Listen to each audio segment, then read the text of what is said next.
أعوذ بالله من الشيطان الرجيم. بسم الله الرحمن الرحيم. الحمد لله الذي جعلنا من المتمسكين بولاية أمير المؤمنين علي بن أبي طالب. اللهم صل على محمد وآل محمد. بسم الله الرحمن الرحيم. الحمد لله رب العالمين. الصلاة والسلام على أشرف الأنبياء والمرسلين سيدنا ونبينا وشفينا ومولانا ومولى الثقلين جد الحسن والحسين أبي القاسم محمد اللهم صل على محمد وآل محمد. وعلى أهل بيته الطيبين الطاهرين المعصومين المظلومين ولعنة الله على أعدائهم وأصحابهم وأصحابهم ومنكري فضائلهم ومصائبهم وعتشهم أجمعين من الآن إلى قيام يوم الدين. أما بعد فقد قال الله ورسول الله صلى الله عليه وسلم: أولنا محمد وأوسطنا محمد وآخرنا محمد وكلنا محمد صلوات الله. اللهم صل على محمد وآل محمد. بسم اللہ الرحمن الرحیم. شروع کرتا ہوں میں اس بابرکت نام سے، اس پروردگار عالم کے نام سے جو بڑا مہربان رحم کرنے والا ہے. وہ پروردگار جو خالق کون و مکان ہے، مالک ارض و سما ہے، پیکر انسانی کا خلق کرنے والا ہے، نار نمرود سے ابراہیم کو بچانے والا ہے. وہ پروردگار عالم کہ جس نے پنجن پاک اور چودہ معصوم اسلام کی محبت کے لیے اس پوری کائنات کو خلق کیا. اس نے ان کی محبت کے لیے تمام کے تمام انبیاءوں کو بھیجا، یہ آسمانی کتابوں کو نازل کیا.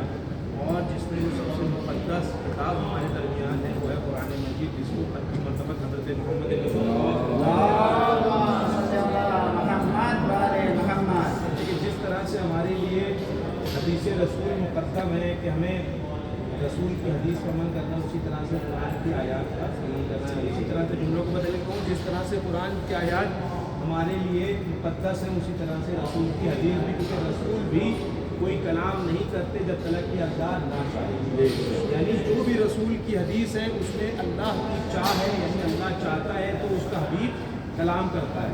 تو جس طرح سے ہمیں آیات پر عمل کرنا، اسی طرح سے حدیث رسول پر بھی عمل کرنا ہے. اور جس حدیث رسول کو میں نے عنوان سخن قرار دیا ہے، آپ کو علم ہے کہ وہ حدیث کیا ہے کہ اولنا محمد و اوسطنا محمد و آخرنا محمد و کلنا محمد.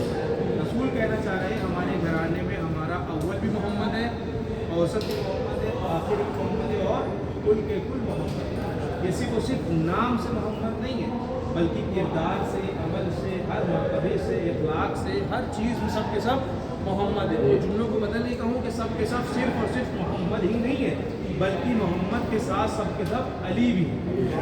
ان کے گھرانے میں سب کے سب محمد بھی ہیں، سب کے سب علی بھی ہیں. لہٰذا آپ کسی کا بھی ذکر کریں سمجھ لیں کہ آپ محمد کا ذکر کر رہے ہیں اور علی کا ذکر کر رہے ہیں. اور دل یہ چاہتا ہے کہ آج اس کا ذکر کریں کہ جو کردار میں محمد ہے اور عمل میں علی ابن ابی طالب ہے، جن کے نام سے آج کا دن منسوب ہے. امام محمد تقی علیہ السلام. اللهم صل على محمد وآل محمد. امام محمد تقی علیہ السلام جو کہ 8ویں امام کے فرزند ہیں، بہت کم سن تھے جب سر سے باپ کا سایہ اٹھ گیا. 7 برس کی عمر میں 8ویں امام علیہ السلام کی شہادت واقع ہوئی اور 7 برس کی عمر میں ہی منصب امامت کو سنبھالا. اور یہ 12 اماموں میں ایک ایسے امام ہیں کہ سب سے کم عمر ان کی ماتر 25 سال، کل 25 سال عمر تھی. میں یہ عرض کرنا چاہتا ہوں کہ جب مولا 9 برس کے ہوئے تو عالم یہ تھا کہ بڑے بڑے علماء آ کے آپ سے سوال کیا کرتے تھے اور کٹھن سے کٹھن سوال کرتے تھے. امام آسانی سے سب کے جواب دیا کرتے تھے. اور جیسا کہ آپ جانتے ہیں کہ 9ویں امام کی ماں جناب سبیکہ خاتون، یہ جو جناب سبیکہ خاتون ہیں ان کے لیے کہا جاتا ہے، روایت میں ہے کہ رسول اللہ کی جو آخری بیوی تھی جناب ماریہ، جن سے جناب ابراہیم پیدا ہوئے تھے، یہ جناب ماریہ کی نسل سے جناب سبیکہ خاتون 9ویں امام کی ماں، رسول اللہ نے اپنی زوجہ جناب ماریہ سے کہا بھی تھا کہ آپ کی نسل سے میرے نوے جانشین کی ماں آئیں گی. رسول اللہ نے یہ بتایا بھی تھا. بہرحال جناب سبیکہ خاتون بعد شہادت امام رضا علیہ السلام نوے امام کو لے کے بغداد آ گئی اور وہیں رہنے لگے. اور جیسا کہ آپ جانتے ہیں کہ مامون رشید نے 8ویں امام کو شہید کروایا تھا اور نوے امام کو بھی مامون رشید نے شہید کروایا. مامون رشید نے اپنی بہن کی شادی 8ویں امام سے کروائی تھی تاکہ ان کو زہر دینے میں آسانی ہو سکے, اور اپنی بیٹی کی شادی 9ویں امام سے کروائی تھی تاکہ ان کو زہر دینے میں آسانی ہو سکے. ابھی میں مسائل بھی بیان کر رہا ہوں. امام کو 9ویں امام کو زہر دینے والی ان کی زوجہ ہی تھی ام الفضل. ابھی میں مسائل بھی بیان کر رہا ہوں, میں تاریخ بتا رہا ہوں. بہرحال یہ تو آپ جانتے ہیں کہ کون قاتل تھا, کون اس میں قاتل تھا. یہ مامون رشید ہارون رشید کا بیٹا تھا. ہارون رشید جس نے 7ویں امام کو شہید کرایا تھا, مامون رشید جس نے 8ویں امام کو اور 9ویں امام کو شہید کرایا. جب سے اس نے 8ویں امام کو شہید کرایا تھا تب سے اس کا یہ عالم ہو گیا تھا کہ اس کو سکون و چین نہیں ملتا. سکون اجڑ گیا تھا, اسے سکون نہیں ملتا تھا, اس کا چین و سکون سب اجڑ گیا. تو اس نے اپنے آپ کو بہت سے لوگوں کے پاس دکھوایا کہ کیا دقت ہے میرے ساتھ, کہ کیوں مجھے سکون نہیں ملتا, کیوں مجھے چین نہیں آتا. تو بڑے بڑے حکیموں کے پاس یہ گیا, جو بہت بڑے بڑے حکیم تھے ان سب نے کہا ایسا ہے کہ اگر ہو سکے تو کبھی کبھی شکار پہ چلے جایا, تھوڑا بہت سکون مل جائے گا. شکار پہ نکل جایا کرو, تھوڑا بہت سکون مل جائے گا. تو ایک مرتبہ یہ اپنے لشکر کے ساتھ شکار پہ نکلا. تو عالم یہ تھا کہ جتنے بھی لوگ راستے میں کھڑے ہوئے تھے وہ سب اس کی سواری کو آتا دیکھ کر بھاگ رہے تھے, ڈر کے مارے سب کے سب بھاگ رہے تھے. لیکن ہمارے اور آپ کے نوے امام امام محمد تقی وہیں راستے پہ کھڑے رہے, سب کے سب بھاگ رہے تھے لیکن نوے امام اپنی جگہ پر کھڑے رہے. تو جیسے ہی اس مامون رشید کی خدا کی لعنت تو اس کی سواری امام کے پاس آئی تو یہ مامون رشید امام سے مخاطب ہو کے کہنے لگا کہ جب سب کے سب بھاگ گئے تو آپ کیوں نہیں بھاگے, آپ کیوں یہاں پہ کھڑے ہوئے. امام نے کہا اس کے پیچھے 3 وجہیں ہیں. پہلی وجہ یہ ہے کہ راستہ اتنا تنگ نہیں ہے کہ میرے کھڑے ہونے سے تیری سواری رک جائے گی, اور دوسری وجہ یہ ہے کہ میں تجھ سے ڈرتا نہیں جو تجھ سے ڈر کے بھاگ جاؤں, اور تیسری وجہ یہ کہ میں تجھ سے حسن ظن رکھتا ہوں, مجھے نہیں لگتا کہ تم معصوم لوگوں کے اوپر ظلم کرتا ہوگا. یعنی امام نے یہ تیسری وجہ بتائی کہ اس کی اصلیت اس کو بتا دی کہ اس نے آپ کے بابا کو شہید کیا تھا. امام کیا کہہ رہے ہیں, میں تجھ سے حسن ظن رکھتا ہوں کہ تو مظلوموں کے اوپر ظلم نہیں کرتا ہوگا. یعنی امام نے اس کو بتایا, ایک اشارہ دیا. بہرحال یہ سمجھ گیا کہ کوئی عام بچہ نہیں ہے, یہ شکار پہ پھر نکل پڑا. جب اس وقت لوگ شکار پہ جاتے تھے تو اپنے ساتھ ایک عقاب لے کے جاتے تھے, شکرا جسے کہتے ہیں. عقاب ساتھ میں رکھتے تھے اور عقاب کو ہوا میں چھوڑ دیتے تھے اور وہ کسی نہ کسی پرندے کا شکار کر کے اس کے پاس اپنے مالک کے پاس لے آتے. یہ جب شکار پہ گیا تو یہ بھی اپنے ساتھ عقاب لیے ہوئے تھا. اس نے اپنے عقاب کو چھوڑا. کچھ دیر کے بعد عقاب جب واپس آیا تو اس کی چونچ میں ایک مچھلی تھی, اس کی چونچ میں ایک مچھلی تھی.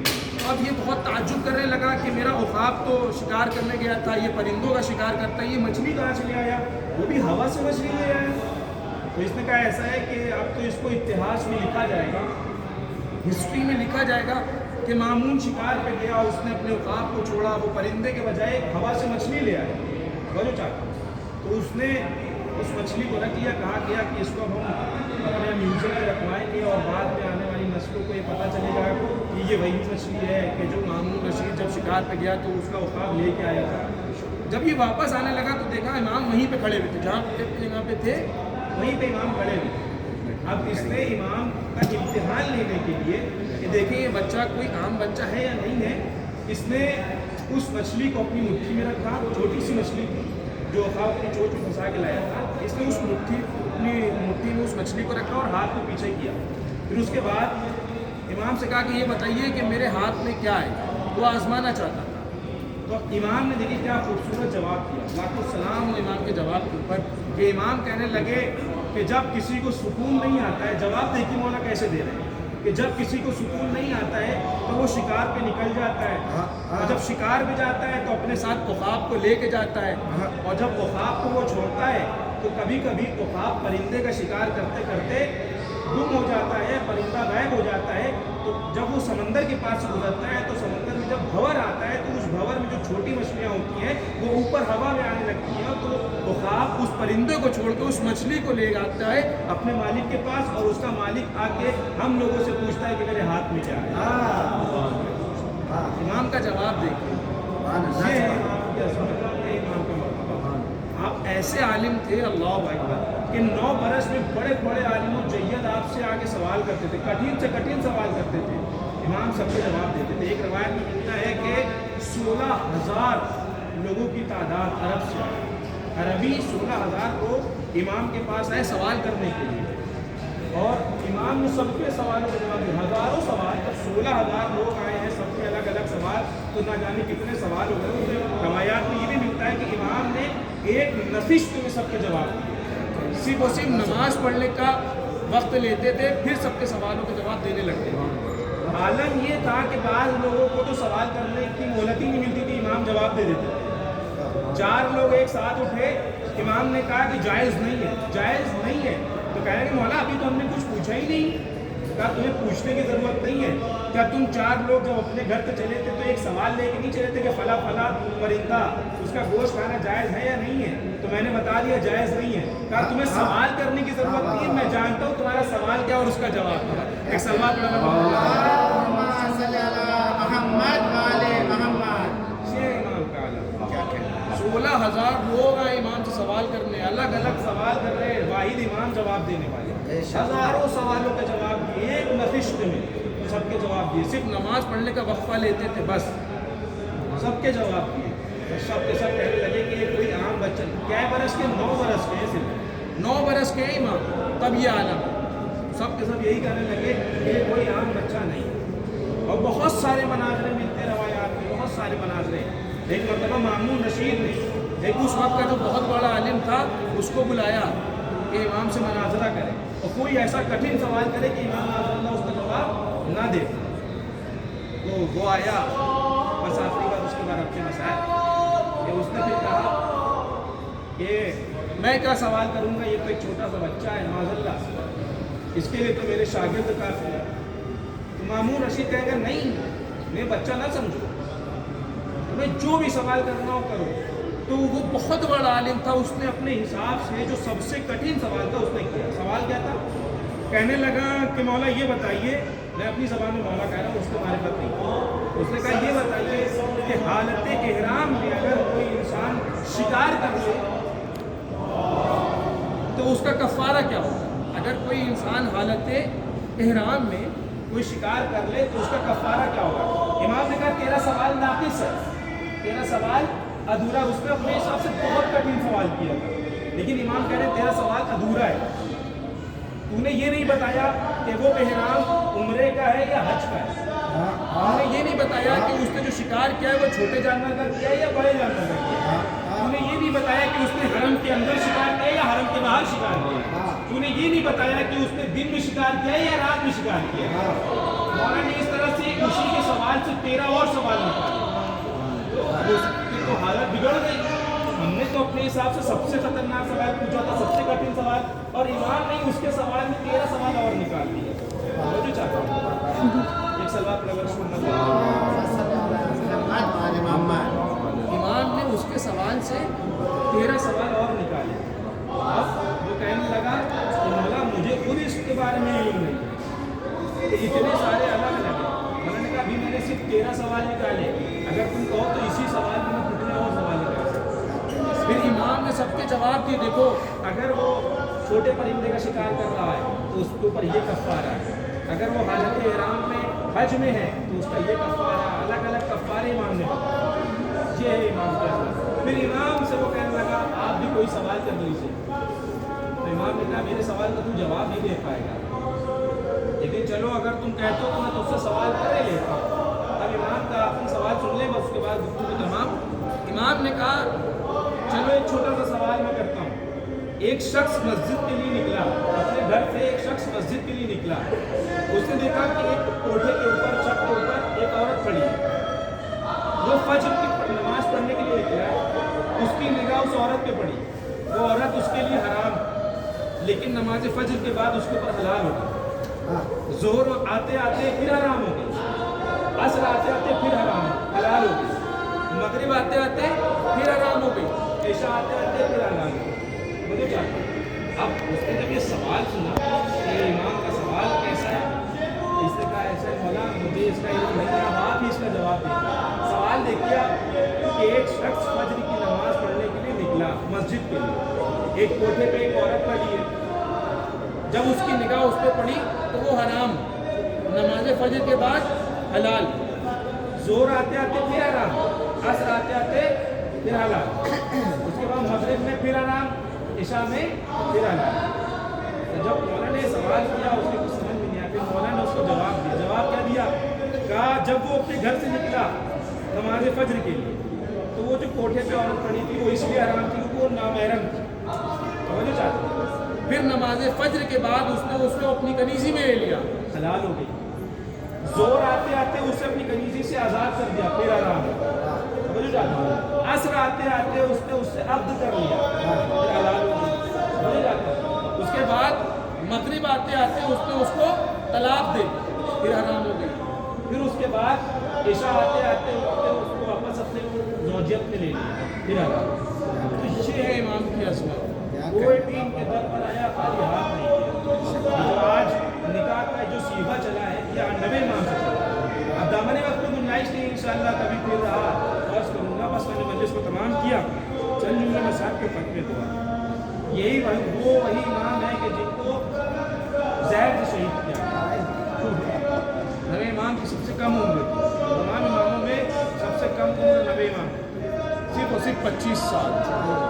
مامون رشید نے اپنی بیٹی کی شادی اسی لیے کروائی تھی تاکہ امام کو زہر دیا جا سکے. تو یہ جو امام کو زہر دیا تھا, یہ جو آپ کی زوجہ تھی ام الفضل, اس نے آپ کو زہر دیا تھا. اور یہ زہر دینے کے بعد یہ معتصم ملا کے پاس چلی گئی. روایات میں ملتا ہے کہ مولا نے اس کو بددعا دی تھی, اس کے ناسور ہو گیا تھا, دیوانی ہو کے مری. لیکن روایات میں یہ ملتا ہے کہ مولا کو وہی زہر دیا گیا تھا جو 8ویں امام کو زہر دیا گیا. زہر ایسا شدید تھا کہ اگر سمندر میں ڈال دیا جاتا تو سمندر کی ساری مچھلیاں تڑپ تڑپ کے مر جاتی. اب آپ ذرا تصور کریں کہ امام کے جسم پہ کیا گزر گئی جب امام کو زہر دیا گیا, اتنا شدید زہر. لیکن میں کہوں گا مولا آپ بہت خوش نصیب تھے.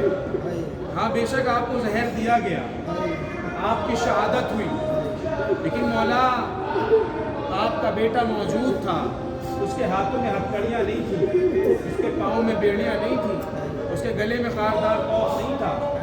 اس نے آپ کو غسل و کفن بھی دیا, آپ کی نماز جنازہ بھی پڑھائی, آپ کو جا کے بغداد میں دفن بھی کر دیا. میں کہوں گا مولا لیکن آپ کے جد حسین ابن علی ہے کہ جنہیں کربلا کے میدان میں 3 دن کا بھوکا و پیاسا شہید کر دیا گیا.